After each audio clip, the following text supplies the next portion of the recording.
चलिए आज इतिहास के पन्नों को पलटते हैं और वफादारी की एक ऐसी अविश्वसनीय कहानी में डूबते हैं जो यकीनन सोचने पर मजबूर कर देगी। देखिए, जब भी हम इतिहास की बात करते हैं तो क्या याद आता है? बड़े बड़े योद्धा, है ना? राजा महाराजा, सम्राट, सेनापति। बस उन्हीं की जीत और हार की कहानियों से हमारे इतिहास की किताबें भरी पड़ी हैं। लेकिन क्या हो अगर कहानी का हीरो कोई इंसान हो ही ना। सोचिए, आज हम बात कर रहे हैं एक ऐसे नायक की जिसके 4 पैर थे। एक ऐसा हीरो जो जंग के मैदान में किसी तूफान की तरह दौड़ता था और जिसका दिल अपने मालिक के लिए वफादारी से लबालब भरा था। शायर श्याम नारायण पांडे ने क्या खूब लिखा है ना? इन लाइनों में ही उस महान घोड़े चेतक की पूरी कहानी का सार छिपा है। वो सिर्फ एक जानवर नहीं था, वो तो एक शक्ति था, एक चमत्कार, जिसकी रफ्तार और बहादुरी के किस्से आज भी सदियों बाद भी सुनाए जाते हैं। तो इस कहानी के जो 2 मुख्य किरदार हैं, वो है मेवाड़ के महाराणा प्रताप और उनका वफादार साथी, उनका घोड़ा चेतक। और देखिए, उनका जो रिश्ता था ना, वो किसी सवार और घोड़े जैसा मामूली रिश्ता नहीं था। नहीं, उससे कहीं ज्यादा, कहीं गहरा था। देखिए, चेतक कोई मामूली घोड़ा था ही नहीं।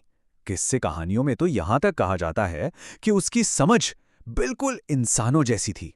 सोचिए, राणा प्रताप को कभी उसे चलाने के लिए लगाम या चाबुक की जरूरत ही नहीं पड़ी। उनका जो कनेक्शन था वो इतना मजबूत था कि चेतक जंग के मैदान में भी उनके मन की बात समझ जाता था। अच्छा, अब जरा उस दौर में चलते हैं जिसने इस पूरी कहानी को जन्म दिया। ये बात है 16वीं सदी के भारत की। एक ऐसा वक्त जब बड़े बड़े साम्राज्य बन रहे थे और बिगड़ भी रहे थे। एक बहुत ही उथल-पुथल का दौर था। तो एक तरफ थे ताकतवर मुगल सम्राट अकबर, जिनका एक ही सपना था पूरे हिंदुस्तान को एक झंडे के नीचे लाना। और दूसरी तरफ था मेवाड़, एक ऐसा राजपूत राज्य जो अपनी आज़ादी और अपने सम्मान को दुनिया में किसी भी चीज से बढ़कर मानता था। तो ये लड़ाई सिर्फ जमीन के टुकड़े की नहीं थी। नहीं, ये लड़ाई थी उसूलों की, सिद्धांतों की। अकबर एक बहुत बड़ा, एक अखंड साम्राज्य चाहते थे। वहीं प्रताप अपनी धरती की, अपनी मातृभूमि की आज़ादी के लिए लड़ रहे थे। जाहिर है, ये 2 ऐसी सोच थी जिनका आपस में मिलना नामुमकिन सा था। अब ऐसा नहीं है कि सीधी जंग छिड़ गई। जंग को टालने के लिए अकबर ने अपनी तरफ से बहुत कोशिशें की। उन्होंने एक के बाद एक कई दूत भेजे, डिप्लोमैटिक मिशन भेजे। उम्मीद यही थी कि शायद महाराणा प्रताप मान जाएंगे और एक शांतिपूर्ण समझौता हो जाएगा। लेकिन महाराणा प्रताप अपने फैसले पर अडिग थे, बिल्कुल चट्टान की तरह। उनके लिए मेवाड़ की आज़ादी वो कोई मोलभाव करने वाली चीज थी ही नहीं। और इसी इनकार ने आगे होने वाले युद्ध पर मोहर लगा दी। और फिर वो दिन आया, 18 जून 1576, हल्दी घाटी का मैदान, जहां दोनों सेनाएं आमने सामने खड़ी थीं। ये लड़ाई भारतीय इतिहास की सबसे भयंकर और सबसे अहम लड़ाइयों में से एक बनने जा रही थी। उस दिन का मंजर, उसकी तो बस कल्पना ही की जा सकती है। वो कोई सजी सजाई लड़ाई नहीं थी, वो एक वहशी संघर्ष था, जहां चारों तरफ बस मौत और तबाही का मंजर था। कहते हैं मैदान खून से इस कदर लाल हो गया था कि आज भी उस जगह को रक्त तलाई के नाम से जाना जाता है। और इसी भयानक अफरा तफरी के बीच महाराणा प्रताप की नजर पड़ी दुश्मन के सेनापति राजा मानसिंह पर। बस फिर क्या था, अपने वफादार चेतक पर सवार उन्होंने सीधा मुगल सेना के दिल में जाकर हमला बोल दिया। ये उस जंग का सबसे अहम मोड़ था। जैसे ही चेतक ने मान सिंह के हाथी पर छलांग लगाई, उस हाथी की सूंड में एक तलवार बंधी हुई थी और उसी तलवार से चेतक का पिछला पैर बहुत बुरी तरह कट गया। एक जानलेवा जख्म था वो, लेकिन फिर भी उस बहादुर घोड़े ने हिम्मत नहीं छोड़ी। और यहीं से कहानी का वो हिस्सा शुरू होता है जो सबसे हैरान करने वाला है। एक ऐसा पल जो वफादारी और कुर्बानी की सारी हदों को पार कर जाता है।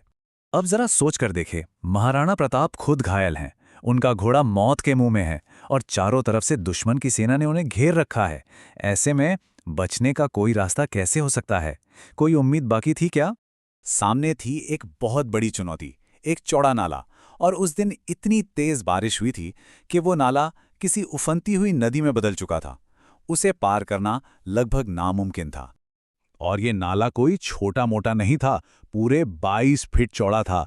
सोचिए, एक सेहतमंद घोड़े के लिए भी ये छलांग बहुत मुश्किल होती। तो फिर एक ऐसा घोड़ा जो अपनी आखिरी सांसें गिन रहा हो, उसके लिए तो ये सोचा भी नहीं जा सकता था। और बस यही वो पल है जो चेतक को हमेशा के लिए अमर कर देता है। अपनी बची खुची सारी ताकत, सारी हिम्मत समेटकर उस बहादुर घोड़े ने वो नामुमकिन छलांग लगा दी। एक ही छलांग में वो नाला पार कर गया, अपने मालिक को सुरक्षित पहुंचाया और पूरी मुगल सेना को पीछे देखता हुआ छोड़ दिया। चेतक की ये आखिरी कुर्बानी इतिहास में हमेशा के लिए दर्ज हो गई। इसने उसे सिर्फ एक घोड़ा नहीं, बल्कि एक अमर किंवदंती बना दिया। नाले के उस पार पहुंचते ही चेतक जमीन पर गिर पड़ा और उसने दम तोड़ दिया। उसका काम पूरा हो चुका था। उसने अपना फर्ज निभा दिया था, अपने राजा को बचा लिया था। अपने सबसे प्यारे साथी को खोने का दुख बहुत गहरा था। महाराणा प्रताप ने उसी जगह पर जहां चेतक ने अपनी आखिरी सांस ली, उसकी याद में एक स्मारक बनवाया। ये समाधि आज भी उन दोनों के अटूट रिश्ते की गवाही देती है। तो चेतक अब सिर्फ एक घोड़ा नहीं रहा, वो वफादारी का, बहादुरी का एक सिंबल बन गया। आज भी आप देखिए, जब भी महाराणा प्रताप का जिक्र होता है तो चेतक का नाम पूरे सम्मान के साथ लिया जाता है। उनकी ज्यादातर मूर्तियां भी दोनों को एक साथ ही दिखाती हैं, जैसे वो इतिहास में हमेशा हमेशा के लिए एक हो गए हों। आखिर में इतिहासकार कर्नल टॉड की एक बात इस पूरी कहानी का सार बता देती है। उन्होंने कहा था कि हल्दी घाटी मेवाड़ का थर्मोपाइले हैं। मतलब जैसे दुनिया में थर्मोपाइले और मैराथन की लड़ाइयां बहादुरी का प्रतीक हैं, ठीक वैसे ही हल्दी घाटी और चेतक की ये कहानी भी आज़ादी और बेमिसाल वफादारी की एक अमर दास्तान है।